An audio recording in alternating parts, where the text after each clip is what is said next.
আমাক ধৰক কোনোবাই কিবা কৈছে, আমি ইফালে শুনিছোঁ ইফালে উলিয়াই দিব লাগে। কাৰণ মই সেই কথাবোৰ সমাজে মোৰ কথা বা তেখেতৰ কথা কি কৈছে সেই কথা যদি যাৰ লক্ষ্য আছে তেওঁ যদি ফ'কাছ কৰি থাকে তেওঁ জীৱনত কেনেকৈ আগবাঢ়ি যাব, জীৱনত আগবাঢ়ি যাব পাৰিব জানো?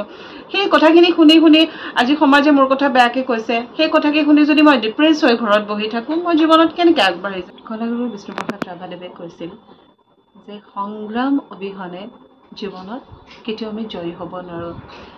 ঠিক সেইদৰে তেখেতে কোৱাৰ দৰে আমি প্ৰত্যেকজন মানুহে জীৱনত সংগ্ৰাম কৰিব লাগিব।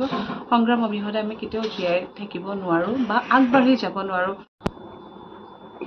প্ৰথমতে দেখিলোঁ আজি আপোনাক ব্যতিক্ৰম ৰূপত মানে কি কাৰণত মানে এনেকুৱা ৰূপ এটা দেখিলোঁ আজি। হয়, সচৰাচৰ দেখিবলৈ পোৱা নাযায় এনেকুৱা ৰূপত। আচলতে আপুনি ফোন কৰোঁতে মই আপোনাক জনাইছিলোঁ যে পৃথিৱীৰ চকুলো আমাৰ যিখন প্ৰথম উপন্যাস সেইখনৰ আজি অকণমান আমাৰ এটা শ্বুটিং হৈ আছে। আমি মানে আমাৰ নৱপ্ৰজন্ম আমি আৰোহণে বা আমিও চেষ্টা কৰি আহিছোঁ আমাৰ নৱপ্ৰজন্মৰ যিসকল উঠি অহা ল'ৰা ছোৱালী তেওঁলোকক এখন মঞ্চ দিবলৈ। গতিকে আমাৰ উপন্যাসখনৰ জৰিয়তে যিসকলে অভিনয় কৰিব বিচাৰে বা আগ্ৰহী, যেনেকৈ আমাৰ চন্দ্ৰই কৰিছে আপোনালোকে দেখা পাব। তেওঁ মোক কৈছিলে যে বাইদেউ মোক কোনেও নলয় বা মই ক'লা কাৰণে মোক মানুহে অকণমান হাঁহে। কৈছোঁ তেনেকুৱা কথা নহয়, যাৰ অন্তৰত যাৰ ভিতৰত সংস্কৃতি আছে যোনে কৰিব বিচাৰে আমি চেষ্টা কৰোঁ। গতিকে তাতেই পৃথিৱীৰ চকুলো যিটো পদুমীৰ চৰিত্ৰ মই ৰূপায়ণ কৰিছোঁ, মই অভিনয় কৰিছোঁ। সেয়েহে আজি এনেকুৱা ৰূপত আপুনি দেখিবলৈ পাইছে। যিহেতু আপুনি উপন্যাসখনৰ চিত্ৰনাট্যৰ কথা ক'লে, সেই উপন্যাসখন মানুহে ৰাইজে ক'ত পঢ়িবলৈ পাব নে চাবলৈ পাব, ভিডিঅ'টো ক'ত কেনেকুৱা অকণমান কৈ দিলে ভাল হয়। আমাৰ যিটো ফেচবুক পেজ ডক্টৰ সীমা কাশ্যপ বুলি আছে, তাতে আমি আগতীয়াকৈ এইটো শুনাৰ ব্যৱস্থা কৰিছিলোঁ। এতিয়া সকলোৱে তাতে উপভোগ কৰিব পাৰিব, চাব পাৰিব। লগতে ইউটিউব সীমা কাশ্যপ অফিচিয়েল আৰু ইনষ্টাগ্ৰামতো ডক্টৰ সীমা কাশ্যপ।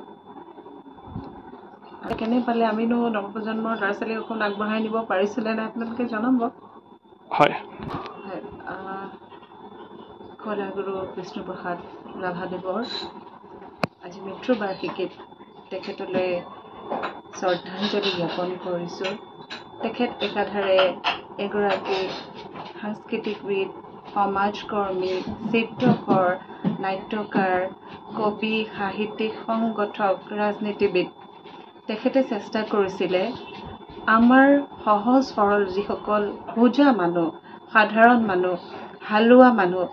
তেওঁলোকৰ হৈ যুঁজ দিবলৈ, আৰু তেখেত সক্ষমো হৈছিলে। তেখেতৰ যি মাটি সম্পত্তি আছিলে সেইখিনিকো দুখীয়াসকলক দি পেলাই তেখেতে উৰেটো জীৱন কষ্টৰে কটাইছিলে। কিন্তু অসমীৰ হকে, অসমীয়া আইৰ হকে তেওঁ মাত মাতি গৈছিলে। আৰু তেওঁ কৈছিলে যে ৰাইজহে ৰজা, ৰাইজকহে ৰজা বুলি কৈ পেলাই তেখেতৰ গীতসমূহত বা যিসমূহ তেখেতে কবিতা লিখিছে, কবিতাসমূহ আপোনালোকে নিশ্চয় শুনিছে। আৰু কবিতাসমূহ তেখেতৰ তাত বিপ্লৱী সত্তা থকা এটা কবিতা। আমাৰ আৰোহণ সুৰ সংগমৰ জৰিয়তে আমি মহান শিল্পীসকলক আমাৰ মাজত জীয়াই ৰাখিবলৈ চেষ্টা কৰি আহিছোঁ। ঠিক সেইদৰে আমি আজি ৰাতিপুৱা আমাৰ সংগীত বিদ্যালয়ত কলাগুৰু বিষ্ণুপ্ৰসাদ ৰাভা দিৱস পালন কৰিলোঁ। আবেলিলৈকে আমাৰ বামুণী মাধ্যমৰ স্কুলতো আমাৰ বামুণী মাধ্যমৰ বিদ্যালয়তো আকৌ উদযাপন কৰা হ'ব। ঠিক তেনেদৰে আজি সকলোৱে আমি ৰাভা দিৱস উলহ মালহেৰে উদযাপন কৰিছোঁ। নিশ্চয় আমি আমাৰ যিসকল হেৰাই যোৱা সত্তা আমি তেওঁলোকক কেনেকৈ ধৰি ৰাখিম, এনেকৈ আমি তেওঁলোকৰ নাটকসমূহেই হওক বা গীত হওক, কবিতাৰ মাজেৰে আমাৰ নৱপ্ৰজন্মক দেখুৱাই আমি তেওঁলোকক আমাৰ মাজত ধৰি ৰাখিম। আৰু এনে এজন মহান শিল্পীৰ আজি মৃত্যুবাৰ্ষিকীত আমি আৰোহণৰ তৰফৰ পৰাও তেখেতলৈ শ্ৰদ্ধা নিবেদিছোঁ। কলাগুৰু বিষ্ণুপ্ৰসাদ ৰাভাদেৱে কৈছিল যে সংগ্ৰাম অবিহনে জীৱনত কেতিয়াও আমি জয়ী হ'ব নোৱাৰোঁ। ঠিক সেইদৰে তেখেতে কোৱাৰ দৰে আমি প্ৰত্যেকজন মানুহে জীৱনত সংগ্ৰাম কৰিব লাগিব। সংগ্ৰাম অবিহনে আমি কেতিয়াও জীয়াই থাকিব নোৱাৰোঁ বা আগবাঢ়ি যাব নোৱাৰোঁ। আপোনাৰ জীৱনত এটা নিৰ্দিষ্ট লক্ষ্য থাকিব লাগিব, এটা গ'ল থাকিব লাগিব। যাৰ জীৱনত গ'ল নাই তেওঁলোকৰ জীৱন মই শূন্য বুলি ভাবোঁ কাৰণ আমি পৃথিৱীলৈ কিয় আহিছোঁ আমি যদি নিজেই নাজানো কেৱল মানুহ হিচাপে সকলো থাকে পেটে ভাতে খাই থকাটোৱে খাই থাকিলে মানুহ জীয়াই থকা নুবুজায় আমি কি কৰ্ম কৰিছোঁ প্ৰত্যেক দিনা মানুহৰ জন্ম হৈছে প্ৰত্যেক দিনাই মানুহৰ মৃত্যু হৈছে কিন্তু আমি কি দি থৈ যাম মোৰ মৃত্যুৰ পিছত আপোনাৰ মৃত্যুৰ পিছত সমাজে কি পাব আমি আমাৰ জীৱনটোৰ কাৰণে যুঁজিব লাগিব কৰিব লাগিব আৰু আমাৰ গ'ল কেতিয়াও মানুহৰ সৰু হ'ব নালাগে তোমাৰ লক্ষ্য যদি সৰু জীৱনত তুমি সেই সৰু সপোনে দেখিবা তোমাৰ সপোন যেতিয়া বিগ হ'ব যেতিয়া when your dreams big তেতিয়াহে জীৱনটো আগবাঢ়ি যাবা আৰু সপোন ডাঙৰ হ'লেহে যেতিয়া আমি সৰু মানুহেও ডাঙৰ সপোন দেখিব পাৰে এনেকুৱা নহয় যে আমি সৰু মানুহে ডাঙৰ সপোন দেখিব নোৱাৰো এটুপ এটুপ কৰি ডাৱৰৰ পানী পৰি সাগৰ ভৰি যায় ঠিক সেইদৰে আমি কষ্ট কৰি ষ্টেপ বাই ষ্টেপ আমি যদি মহিলাৰ কথা ক'ব যাওঁ অৰুণিমা সিনহা কল্পনা চাওলা এনেদৰে বিভিন্ন মহিলাই আৰু মই আপোনালোকক যিহেতুকে মটিভেশ্যন ছেশ্যন দিওঁ এতিয়া বহু কেইগৰাকী মহিলাৰ বিষয়ে আপোনালোকক অৱগত কৰাম কেনেকৈ তেওঁলোকে কোনোবা 10 বছৰ বয়সত বিয়া হৈও এটা খুব ধুনীয়া ট্ৰাষ্ট চলাই আছে বা এগৰাকী খুব বেয়া কুৎসিত দেখা মহিলা এগৰাকী আজি একেবাৰে বিশ্ববিখ্যাত হৈছে গতিকে এই কাহিনীসমূহ মই আপোনালোকক জনাম আমাৰ ভিডিঅ'ৰ জৰিয়তে মই এটাই ক'ম প্ৰথম কথা আমাৰ লক্ষ্য থাকিব লাগিব দ্বিতীয় কথা আমি মানসিকভাৱে শক্তিশালী হ'ব লাগিব নিজৰ আত্ম মনোবল দৃঢ় হ'ব লাগিব আপুনি ভাল কাম কৰিলে ভাল কাম কৰক বা কাম কৰক আপোনাক মানুহে নিশ্চয় হাঁহিব ককৰ্থনা কৰিবই আপুনি যদি একো নকৰে আপোনাকতো মানুহে গম নাপায় ঘৰত সোমাই থকা মানুহ এগৰাকীক বা মানুহ এজনক কোনেও নাজানে কিন্তু কাম কৰা মানুহ এজনক বহুত কথা কৈ পেলাই তেওঁ কামৰ প্ৰশংসা নকৰি তেখেতক হতাশ কৰিবলৈ চেষ্টা নিশ্চয় কৰিব কাৰণ সমাজৰ কামে সেয়া মই সকলোৰে কথা কোৱা নাই কিছুমানে ইনস্পায়াৰো কৰে আৰু কিন্তু কিছুৱে আপোনাৰ আগবাঢ়ি যাবলৈ বহু ক্ষেত্ৰত বাধা দিয়ে কিন্তু আমাক ধৰক কোনোবাই কিবা কৈছে আমি ইফালে শুনিছো ইফালে উলিয়াই দিব লাগে কাৰণ মই সেই কথাবোৰ সমাজে মোৰ কথা বা তেখেতৰ কথা কি কৈছে সেই কথা যদি যাৰ লক্ষ্য আছে তেওঁ যদি ফোকাস কৰি থাকে তেওঁ জীৱনত কেনেকৈ আগবাঢ়ি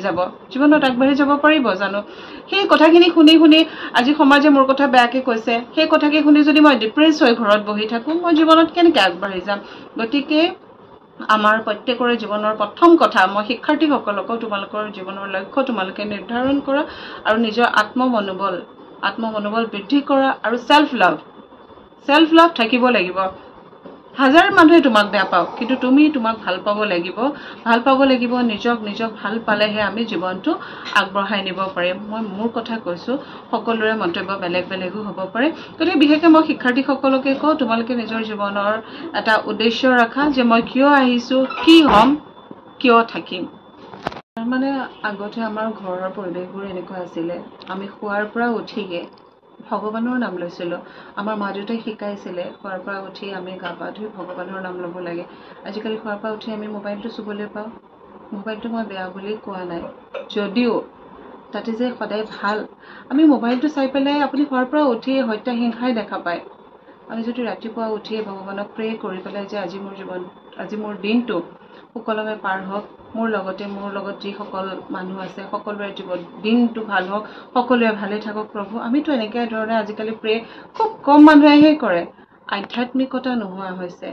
শাসন নোহোৱা হৈছে শাসন আজিকালি যদি পেৰেণ্টছে ল'ৰা ছোৱালীক শাসন কৰে বা শিক্ষকে শাসন কৰে তেওঁলোকে বেয়া পায় এই কথাখিনি কিন্তু আমাৰ ঘৰৰ পৰা আমি শিকাব লাগিব আৰু তাৰ বাবে আমি প্ৰত্যেকজনে দায়বদ্ধ আমি মানুহ হিচাপে প্ৰত্যেকজনে আমাৰ সন্মুখত যদি আমি কোনোবা এজন উশৃংখল হোৱা দেখিছো তেওঁক আমি শাসন কৰিব লাগিব যে ভাইটি বা ভণ্টি তুমি এইটো ভুল কৰিছা এই যুৱ উশৃংখলবোৰ বিশেষকৈ মোবাইলৰ কাৰণে ড্ৰাগছৰ সেৱন মদ্যপান তাৰ কাৰণে আমাৰ এৱাৰনেছ কেম্পৰ বহুত দৰকাৰ আমিও এৱাৰনেছ কেম্প কৰি থাকো যদিও কিমাননো তাৰ ফলপ্ৰসূ হৈছে আমি প্ৰথমতে ক'ম যে আমি ঘৰখনে আমাৰ সন্তানক শিকাব লাগিব আকৌ সেই অতীজলৈ গৈ পেলাই যেনেকৈ আমাক শিকাইছিলে মা দেউতাই তেনেকৈ শিকাব লাগিব আৰু ল'ৰা ছোৱালীসকলক মই কওঁ অকণমান তোমালোকে আধ্যাত্মিক সভা পঢ়া শুনা কৰিবা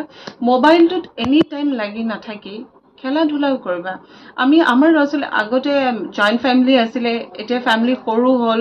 ঘৰৰ ভিতৰতে থাকে এটা ৰুমৰ ভিতৰতে সোমাই থাকে ৰুমৰ পৰা ওলাবলৈ নিবিচাৰে সেইকাৰণে তেওঁলোকে খেলা ধূলা নকৰে খেলা ধূলা নকৰিলে অংগ চালনা নহ'লে কেনেকৈনো তেওঁলোক আগবাঢ়ি যাব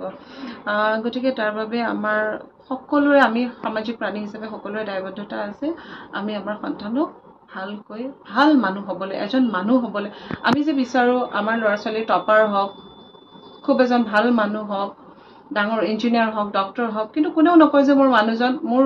কোনেও নকয় যে মোৰ সন্তানজন এজন ভাল নাগৰিক হওক ভাল মানুহ হওক প্ৰথমতে আমি মানুহ হ'বলৈ শিকাব লাগিব মই মানুহ হ'লেহে মোৰ সন্তানজন মানুহ হ'ব আৰু সেই সন্তানে হাজাৰজন মানুহক আগবঢ়াই লৈ যাব